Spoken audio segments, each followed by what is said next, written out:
Sometimes I feel like my life has been stolen away from me voluntarily.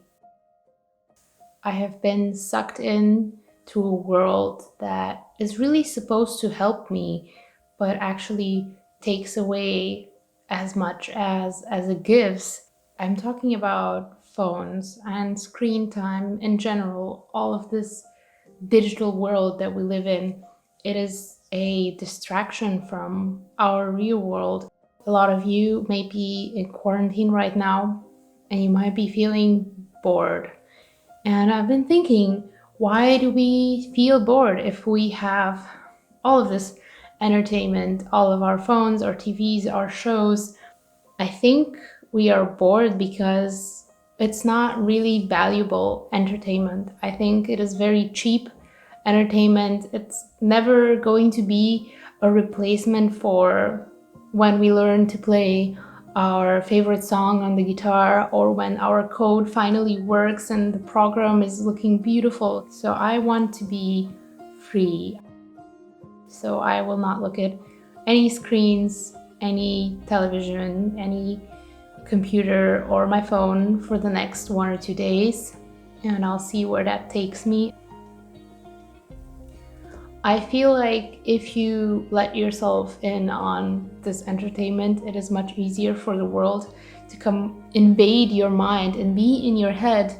I was listening to the birds singing this morning, one of the rare times that I actually heard them, because usually I reach for my phone in the morning and I'm already seeing somebody that maybe I'll never meet.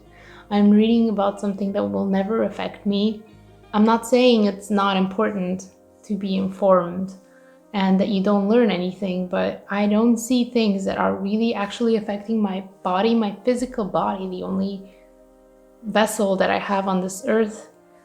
Invasive thoughts are another thing. I have noticed that whenever I'm thinking about something, I instantly want to check another person's opinion about it, see what other people think of this thing or what they have written. And I think the problem with this is, if I have to check every time I have an idea, when am I going to have my own thoughts, my own ideas? I think people do manage to get through the fog of other people's opinions, but what would happen if we never knew their opinion?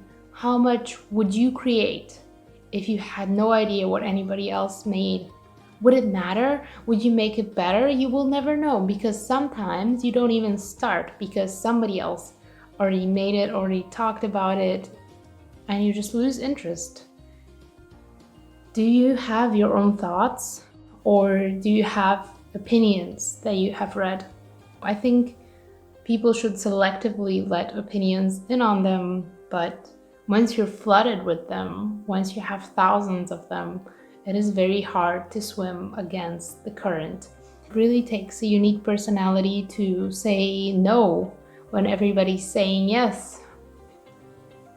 So far, the day has been absolutely perfect. I feel very relaxed. This disconnection that people are looking for is the antidote to a self-inflicted problem. We connect ourselves and then we need to go somewhere and just disconnect. So what is it that makes us happy? Is it connection or is it disconnection? The hardest thing to achieve in the universe is balance, but this is what the universe strives for. Our body strives for. Everything tries to balance itself out. I want to talk about the biggest time sink of my life.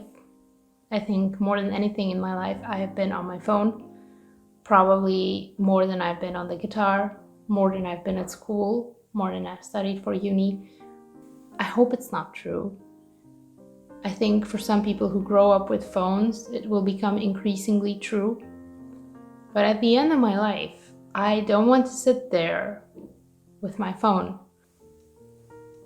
There has to be a way to find that balance, but I don't know what it is right now. All I know is that I had a day where I felt really free, almost like a child. So painting, after all this time not having painted, really took me back to being careless, because I think there has to be some degree of freedom in your soul for you to feel creative.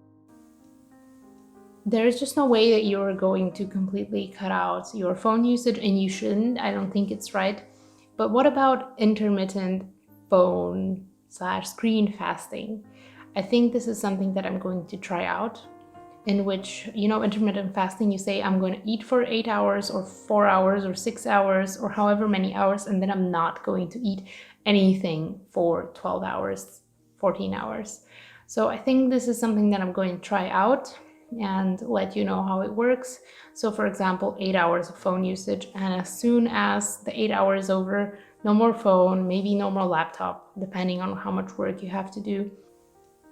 Oh, it's the next day. We're here out in this wonderful place. We're hiking. I don't know if you can hear the birds singing. It's just so beautiful, and I'm glad I have a little bit more time to kind of enjoy these little things. If we set certain times when we will answer, if we set certain rich interactions between each other, I think we can get a really good benefit out of being online and talking to friends. I think many people feel connected through their phone and find a way to solve loneliness, and me included. But the thing that made me feel less alone was really going out there and meeting people. And that's never to downplay the interaction that we get through the internet, but I think we shouldn't overvalue it as well. I think the biggest thing I've learned is I've taken an appreciation to how technology works for us in both good and bad ways. I've definitely not missed scrolling, I have missed my friends, but I think also the time went much slower, which was something that I really enjoyed, the process of actually being immersed in my day. So I recommend you try this if you ever feel like you have a bit of time to completely let go of things and see how you feel. Other than that, I really enjoyed this. Thank you guys also so much for watching, and I will see you next week. Give me a kiss, it's gonna look so good.